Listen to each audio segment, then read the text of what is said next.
Bonjour à tous et bienvenue dans l'interview. Aujourd'hui, nous recevons Christos Doulkeridis. Bonjour. Bonjour. Vous êtes député bruxellois, député à la Fédération Wallonie-Bruxelles. Mais d'abord, une petite réaction.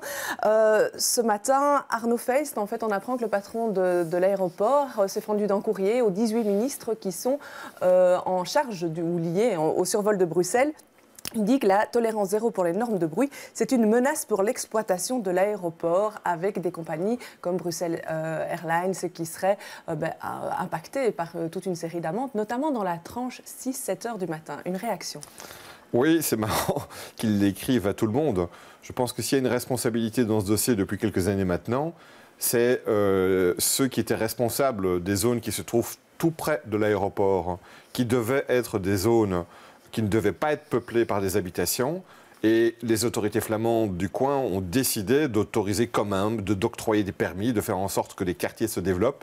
Ça n'a aucun sens par rapport à la présence d'un aéroport. Et aujourd'hui, on est obligé de gérer des situations complètement absurdes, où on survole des zones très densément peuplées et où on met en difficulté effectivement l'aéroport. Je crois qu'il y a des responsabilités plus précises que les 16 ou 18 ministres que le directeur de l'aéroport cible, qu'il aille voir vers ceux qui ont pris ces décisions il y a quelques années et qu'ils rendent des comptes par rapport à la situation que notamment cet exploitant est obligé de gérer aujourd'hui, mais toutes les nuisances aussi que sont obligées de subir des milliers de personnes à cause d'un manque de courage à un moment donné. Vous soutenez la majorité bruxelloise quand elle veut appliquer la tolérance zéro sur les normes de bruit? Mais bien sûr, parce que c'est d'abord un problème de pollution environnementale qui est extrêmement important, c'est un problème de sécurité. On est dans une gestion qui ne répond pas à des critères objectifs. On est juste en train d'essayer de disperser, de partager les nuisances sans tenir compte du fait que des zones sont beaucoup plus densément peuplées que d'autres, qu'il y a un réel danger en lien avec la sécurité et que ces nuisances n'ont pas à survoler une grande ville. Ça n'a aucun sens. Alors, on a appris hier que le gouvernement bruxellois, il a présenté en fait son premier plan de prévention et de sécurité. C'est quelque chose qu'on attendait depuis longtemps. Oui, moi je me réjouis en tout cas que ce plan existe, enfin. C'était très important. On a eu la 6e réforme de l'État. Elle a conduit à des choses qui sont moins intéressantes, mais là c'est tout à fait intéressant. On a dit, lors de cette 6e réforme de l'État, Écolo y a participé et était même demandeur, que la région prenne beaucoup plus de responsabilités en matière de sécurité, en matière de coordination de ce qui se peut faire en sécurité à Bruxelles. Et donc ce plan, finalement, c'est quoi? Reprend toute une série de priorités qui sont les priorités du gouvernement actuel et qu'il a concerté avec un certain nombre d'acteurs qui ont des responsabilités, le parquet, les zones de police, les autorités communales, j'imagine. Donc, je dirais que d'abord, sur l'accueil de ce plan, bravo, il fallait le faire et c'est bien qu'il soit là. Maintenant, il va falloir le mettre en œuvre et c'est la question de l'opérationnalisation. Il faut aussi convaincre les communes de jouer le jeu et de participer. Ça n'a aucun sens d'avoir une politique de coordination à l'échelle régionale si les communes continuent à mener leur propre politique toutes seules dans leur coin, sans concertation. Et là, j'ai entendu des choses un peu plus négatives. Quand la commune d'Uccle, avec son bourgmestre, M. Coles, dit qu'ils souhaitent sortir de leur zone de police pour pouvoir revenir à une zone de police communale, c'est exactement l'inverse de ce qu'il faut faire. Il faut absolument harmoniser les politiques parce qu'on se rend bien compte qu'à l'échelle des 19 communes, il y a des réalités qui sont parfois différentes, mais surtout communes, et qu'il faut en tout cas être capable de pouvoir travailler davantage ensemble. Alors, on voit que dans ce plan, on annonce un centre de communication et de crise régionale pour janvier 2018, vraiment un centre nerveux. Est-ce que cet outil-là, c'est quelque chose, par exemple, qui aurait permis de décider de la fermeture du métro juste après l'attentat de Zaventem? Je m'étonne que ce soit encore reporté en janvier 2018, parce que ça fait quand même déjà quelques temps où on se rend compte qu'il était indispensable d'avoir un centre de communication à l'échelle régionale. On a souffert au moment des attentats de cette dispersion des centres de décision et de concertation. C'est bien que ça aille dans cette direction-là. Maintenant, il va falloir aussi vérifier qu'il n'y en ait pas d'autres qui soient concurrents. On avait assisté à un centre de communication et de gestion de crise au niveau de la ville de Bruxelles, et puis aussi au niveau de la région, et évidemment au niveau fédéral. C'est évidemment un temps perdu inimaginable pour gérer des crises telles que celles liées à un attentat. Donc, il est primordial que chacun y mette du sien pour pouvoir coordonner tous ces efforts et travailler à un seul endroit. Je pense qu'effectivement, on n'a toujours pas aujourd'hui la réponse avec la commission d'enquête qui a auditionné toute une série d'acteurs de qui avait la responsabilité de fermer le métro à un moment donné. C'est ce type de réponse qu'il faut pouvoir avoir de manière extrêmement claire et j'espère qu'on va enfin dans cette direction. Alors, on va parler un peu de gouvernance. Avec 19 ministres francophones qui sont en Wallonie et à Bruxelles, pour vous, c'est trop. Dans le soir de cette semaine, il y a une interview de vous qui est parue. Vous voulez supprimer 6 ministres. Alors, vous ciblez le terme, quand je dis supprimer 6 ministres, c'est leur poste. Hein. Ce n'est pas les ministres eux-mêmes. Parce que... Ce n'est pas des contrats sur leur tête.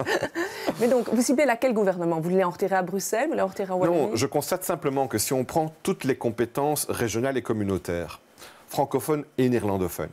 On a d'un côté 19 ministres qui sont en charge de ces compétences du côté wallon et bruxellois, pour 12, alors qu'ils ont une population un peu plus importante, du côté de la Flandre. Il n'y a rien qui peut justifier cette différence. Et puis, il y a un problème d'efficacité. Donc, ma proposition consiste à dire que tous les ministres régionaux, bruxellois, francophones et wallons, gèrent ensemble les compétences de la Fédération Wallonie-Bruxelles, c'est-à-dire l'enseignement et la culture. Ce qui permettra aussi d'être beaucoup plus proche des politiques régionales, puisqu'on sait très très bien actuellement, il y a un seul ministre au gouvernement de la Fédération Wallonie-Bruxelles. Et les ministres régionaux n'arrêtent pas de se plaindre que l'enseignement ou la culture ne correspondent pas suffisamment aux spécificités, soit de Bruxelles, soit de Wallonie. Si ce sont les mêmes ministres qui gèrent ces compétences-là, dans un même gouvernement, ce sera beaucoup plus simple. Et l'effet indirect de cette situation, c'est qu'en plus, on diminuera de 6 postes de ministres. C'est que je pense aujourd'hui, vraiment, quand ce n'est pas justifié, il faut faire ce type d'économie, il faut aller dans cette direction-là, il faut prendre des gestes un peu clairs par rapport à cette dispersion de compétences qui existe dans ce pays. C'est un des plus grands maux de la Belgique. C'est qu'on ne sait rien gérer de manière cohérente parce que ça dépend chaque fois de 2, 3, 4, 5 et parfois même plus de ministres. Là, on irait vraiment vers une rationalisation. Je pense que c'est indispensable. Oui, dans votre proposition, vous parlez aussi de donner la ministre-présidence de la Fédération Wallonie-Bruxelles au ministre-président wallon. Est-ce que ce n'est pas déforcer Bruxelles? Non, actuellement, c'est déjà le cas. Hein. Donc, ça a toujours été le cas ces dernières années. C'est toujours un wallon qui l'est parce que numériquement, ils sont plus importants. Si et je le rappelle que c'est uniquement pour les compétences de la Fédération Wallonie-Bruxelles, c'est-à-dire quand on parle d'enseignement et de culture. Donc, par contre, ce que je dis comme nouveauté, c'est qu'il faut que le ministre-président, si le ministre-président wallon est en même temps le ministre-président à la Fédération, il faut que le ministre-président bruxellois soit par exemple ministre du budget, ou l'inverse. Parce que ces 2 postes sont des postes clés. Ça veut dire qu'on a un droit de regard et un droit de contrôle sur toutes les décisions qui sont prises à la Fédération Wallonie-Bruxelles directement. C'est ça la nouveauté du dispositif que je propose. Si ça se fait dans un autre sens et que le ministre-président est plutôt bruxellois, ce serait le ministre wallon qui serait ministre du budget. Alors tout ça, ça vise un des objectifs. On le voyait dans cet article. Vous disiez, aujourd'hui, les 2 régions ne se parlent plus. Attention, on se dirige tout droit vers une rupture entre la Wallonie et Bruxelles. On en est là? Oui, on en est clairement là. On avait des gouvernements conjoints sous la précédente législature, régulièrement, pour pouvoir justement se parler. Et c'est aussi ça qui a permis de faire des réformes qui ont bénéficié à Bruxelles. Depuis que ces réformes ont eu lieu, depuis que Bruxelles a été refinancée, il n'y a plus de contact entre Bruxelles et la Wallonie, ou quasi plus. Ce n'est pas normal. On vit dans un pays aussi où on connaît très très bien la stratégie de certains Flamands par rapport à l'avenir de ce pays.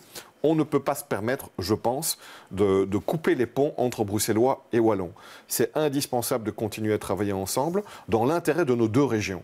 Et donc, je crois là qu'il y a vraiment un changement d'attitude à avoir de la part de la majorité PS-CDH. Ouais, alors, un dossier qui concerne vraiment les 2 régions, c'est celui du pacte d'excellence et de l'enseignement. On voit qu'il y a beaucoup de critiques avec des rejets par plusieurs syndicats ces derniers jours. Est-ce que ce pacte d'excellence prend déjà l'eau ? En tout cas, il est vraiment clairement menacé. Et je vous dirais que ce n'est pas avec gaieté que nous voyons cette évolution. Parce que, au départ, l'idée d'un pacte d'excellence, j'aime pas le terme excellence, mais l'idée en tout cas d'un pacte sur l'école pour la réformer, construite en ayant auditionné, en tout cas travaillé avec toute une série d'acteurs qui connaissent bien l'école, était vraiment très importante.